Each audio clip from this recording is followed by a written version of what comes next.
So John gets the call that Kristiana is getting out early. Looks like you got some splaining to do.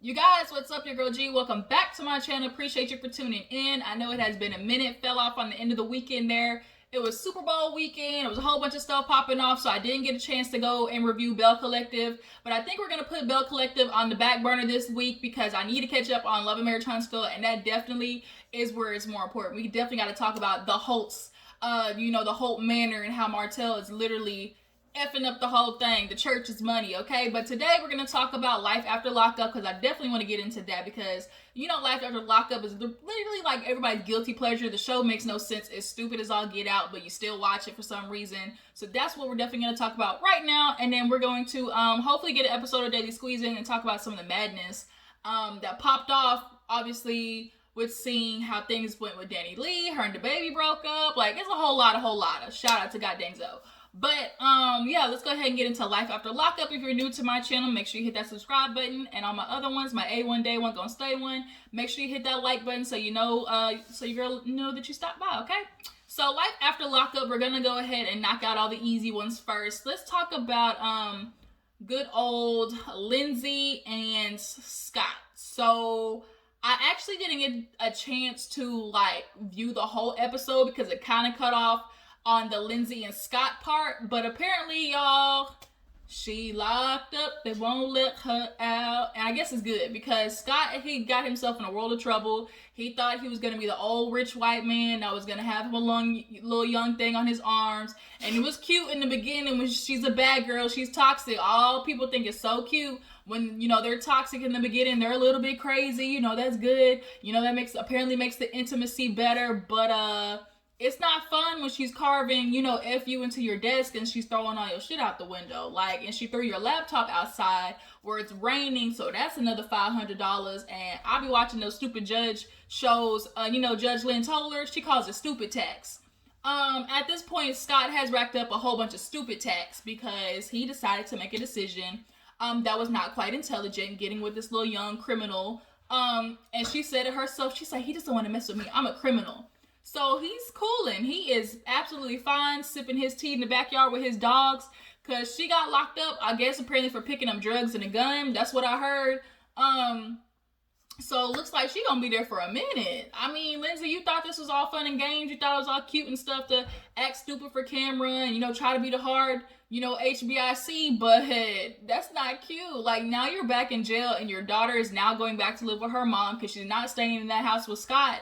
I thought you said you were playing chess, not checkers. You were thinking 5 steps ahead. Clearly not. We don't feel sorry for you. Bye. Make sure you don't drop the soap. That's all I can say. So moving on, just had to get them little idiots out the way. So let's go ahead and talk about Andrea and Lamar. So we all know Andrea, Lamar, and his daughter, Chantel, have a very tumultuous relationship. Andrea, I think, is kind of forgetting how Lamar's absence from his daughter's life obviously is going to affect her. He's been locked up majority of her life, and the minute he gets out, of course she's gonna think, oh, my dad's gonna come see me. My dad, we're finally gonna be able to catch up on missed times. But if she's watching her dad choose to go build this whole other family and have a daughter with another woman and give her this whole childhood that she didn't have, of course there's gonna be resentment and animosity. But Andrea, Lamar, and Priscilla end up going to see the daughter, and Andrea, of course, is like, oh my God, I don't know how it's gonna go. Jesus, take the wheel. I just don't. If she come correct, then I'll be cool. But if not, I'll bring it to her doorstep. You know how Andrea always is. So they get to the house, and she has kids. So it's weird because Priscilla, I think, is like the aunt to Chantel's kids. It's like a weird mix up, that weird stuff. But nonetheless, they all three sit down, and Lamar's like, I'm happy to see you here, what you've been up to. And she's like, I'm good, and I'm just excited that we can finally get time to all be together. I really was hoping Lamar would have a one-on-one with his daughter. I really feel like that needs to happen. Maybe it'll happen later on during the season. But there definitely needs to be a moment where Chantel gets off her chest what she has her expectations, from Lamar. what she is hurt about, you know, what he's like, kids need to be able to express, you know, disappointment and resentment to parents, so they can try to fix it. Like, at the end of the day, like, him going to jail, obviously, and missing that time with her is going to affect her, especially as a daughter wanting, you know, a father figure in her life, and Priscilla gets that. So, back to Andrea and Chantel, you know, basically, she's like, Andrea, you go first, and she's like, look, I get that you and your dad, you know, you had all these expectations, but, you know, I'm his wife, and we have a family, and when he got out, I'm sure you were wanting to see him, but, you know, he was over here trying to build this life with us, and I never wanted to exclude you from that, but I'm not gonna lie, I thought you were gonna be a brat. And when she said that, I was like, but what do you mean by be a brat? Like, be a brat because she's expressing her feelings, or be a brat because she's just being rude to you? I'm just, you know, I'm not understanding what you mean by that, but I guess she's a brat, whatever. So I'm surprised the girl didn't pop off, but she just listened. She's like, you know, I get that you're a mom, you want to protect your family, but it just kind of seemed like, you know, you were so focused on letting him build this whole thing over there that, you know, he's forgetting that he has a child here, and I want to be involved in those things. You know, Andrea wasn't sending out invites, and I think Andrea really minimizes or doesn't understand, like, she does play a big part in Lamar's relationship with Sean, is it Chantel? Shantae? I think Shantae. So you could have told Lamar to go over there, like, as a woman, pillow talk. You know what to do?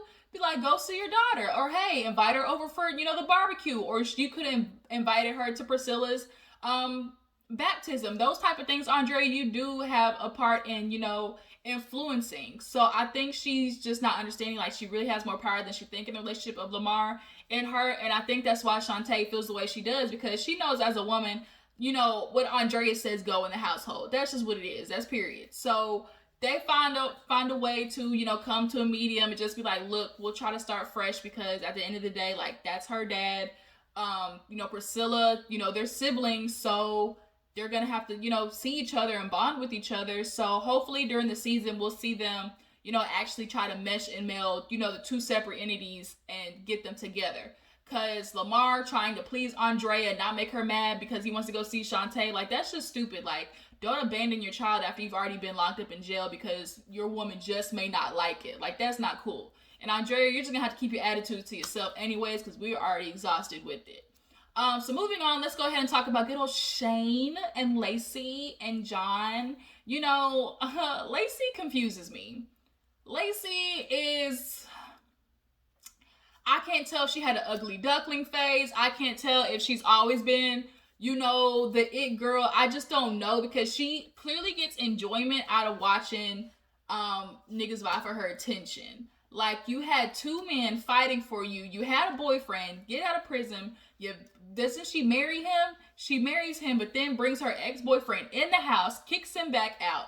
Then is with the ex-boyfriend while the other one is sobbing in a hotel somewhere. They get in a fight. She decides to call the police on him while he's locked up, goes running back to the husband. Like, this is a full-on Lifetime, like, movie. Like, you really can't make this shit up. Like, it does not make any sense. So Lacey now knows that John is out of jail, and he is doing everything he can to get her attention. He's texting, sending out flares, sending out SOS, messaging the bottles. He's sending pigeon birds with carrier messages. He's sending the flashlight Superman symbol into the moon. Like, he's doing everything he can to get Lacey's attention. And now that Shane knows, he's feeling some type of way, so he's going all throughout the house, checking locks and trying to make sure, you know, nobody can get in, because at the end of the day, like, if he decides he want to relapse and get on a little bit of that crack and cocaine, and he decides he want to bust up in the house, like, he want to be ready. But Lacey's looking at him like, nobody knows the code, so, like, what's your issue? Of course he's going to be insecure about you cheating again. You literally watched him leave the house with your ex-boyfriend, kicking him out, laughing at him as he packed his stuff in trash bags. You watched him do that. Like, I couldn't imagine the humility and just embarrassment. I married this girl, and then you bring your ex-nigga back in the house and watch me pack all my stuff up and leave and, like, laugh. Like, oh no, I wouldn't have taken her back. But, you know, Shane, they married. He's already a father figure to our kid, so it's a whole shebang. So John decides he's gonna go talk to Miranda, which is one of Lacey's, really good friends. They went to high school together too. John's going through this whole sob story about how, Lacey gave him butterflies and, he's always gonna love her. So he talks to Miranda, and Miranda's like, look, he is so stuck on trying to find out if Lacey called the police on him or not.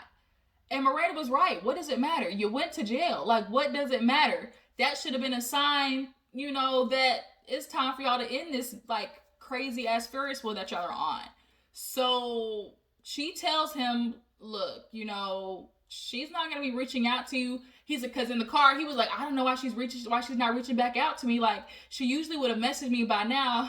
Psych. Sorry, buddy. She can't message you when she got a seed growing in her stomach from the other man. She decided to bounce back and forth like a tetherball, just go in a circle. But she lets him know that she's carrying Shane's child, and literally his heart broke. Polo tink tink. That's all I could think.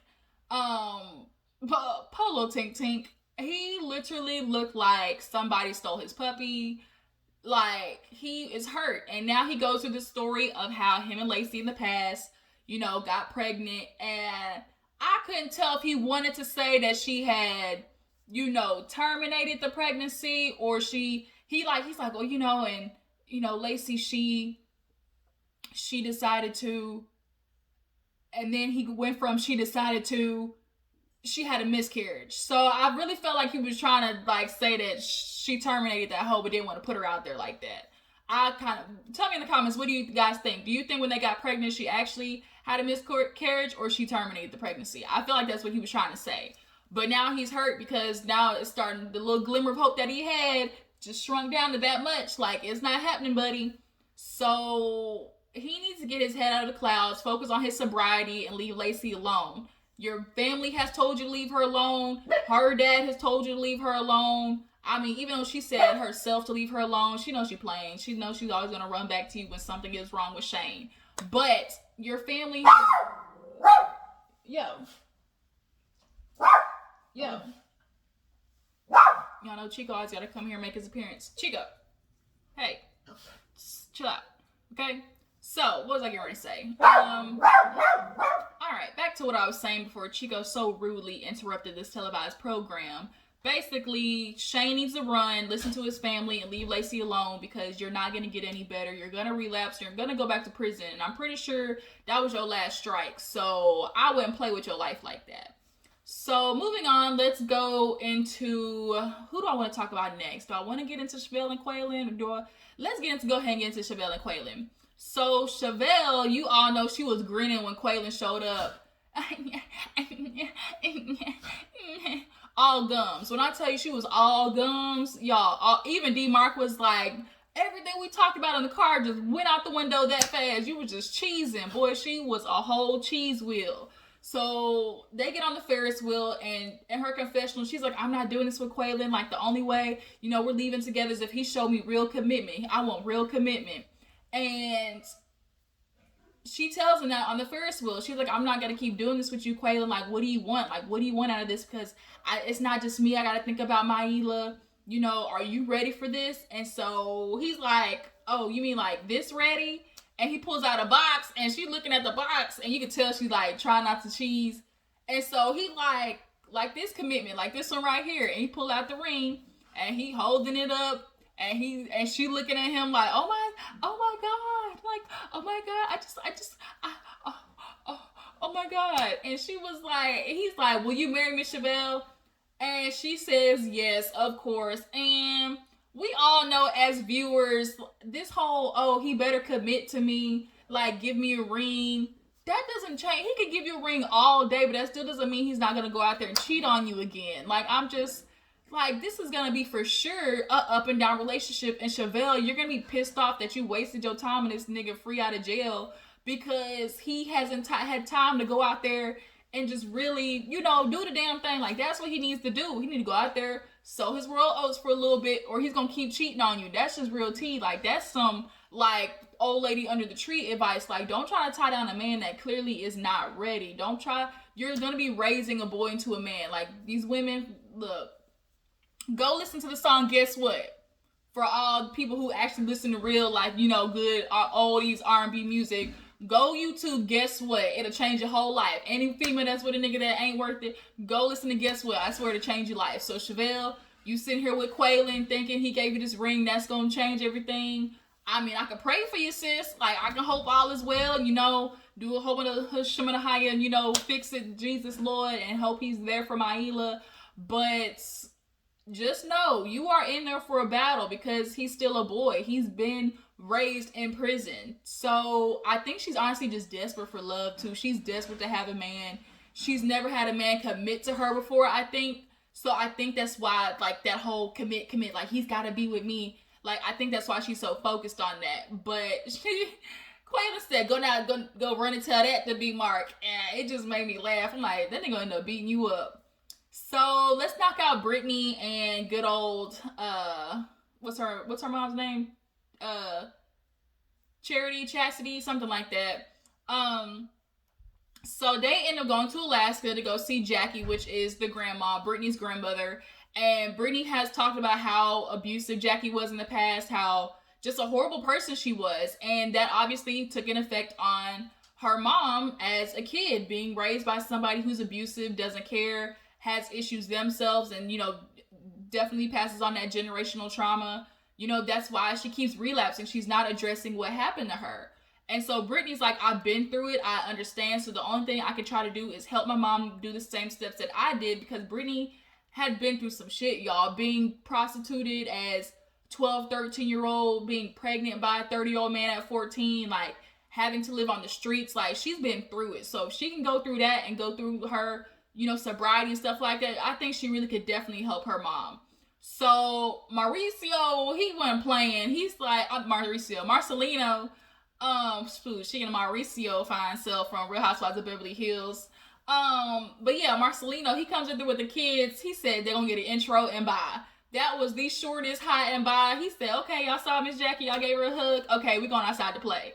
So that gave time for Brittany and her mom to talk to Jackie, and she's cried when she saw her. And I think as a mom and as a parent, when you see your kid, even after you know you've possibly weren't the best parent, I think that's really why she cried. Because she's like, I thought you disowned me. I thought you were never talking to me again. She's an old miserable lady. And before you have kids, people, I forgot what video I watched, but there's this conversation of, like, parents maybe underestimating the fact of going to therapy and figuring out your issues before you have kids.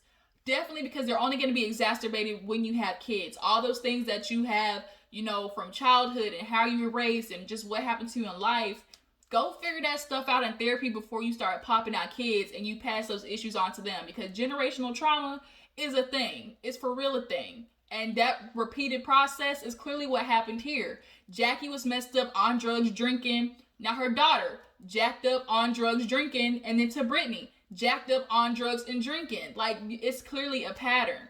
So Brittany knows how hard this is for her mom. And she's like, look, she's like kind of rubbing her hand, giving her the okay to tell her. And she's like, you know, Mom, I know you know I've been on drugs since I was about 13 or 14. And I just want to let you know, like, I'm trying to do better, but in order for me to do better, I just need you to acknowledge, you know, the things that really hurt me.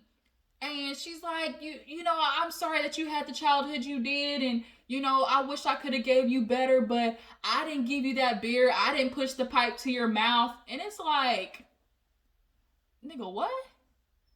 Like, there are people who really feel like because I didn't sit with you and do the drugs, like, as a child, she sat there and watched you do the drugs and watched you drink with people in the house.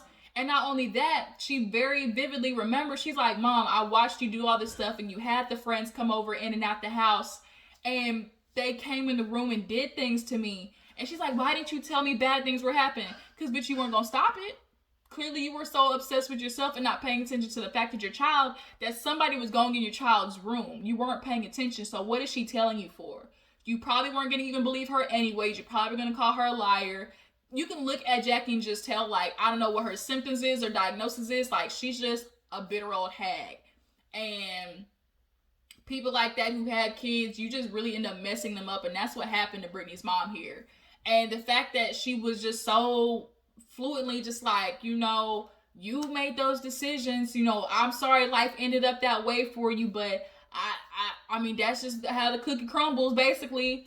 And so she got up and got out the house and was like, I can't do this. Like, I really can't do this. And I really felt bad because that was like the first moment where you realize how people who are addicts, like, they really go through some stuff to end up having to choose those drugs like that. And so there needs to be more sympathy for people who are addicts because they're just dealing with, you know, stuff that life throws at them. And they need a way to cope with it. She clearly was raped and molested as a kid by multiple people. Brittany went through that and like tried to use drugs as a coping mechanism. So Jackie, you know, when you get older and you clearly have one foot on a banana peel, when you're laying in that bed on life support, do not try to come back and apologize.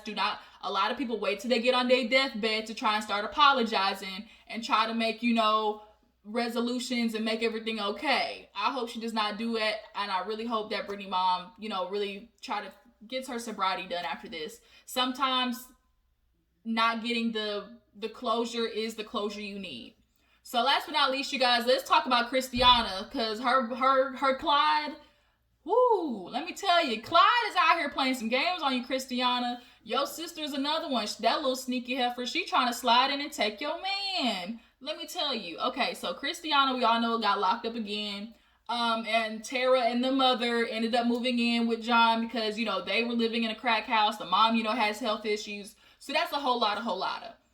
But Terra is really trying to jump up on her sister's husband. Not just a man, husband. They got married.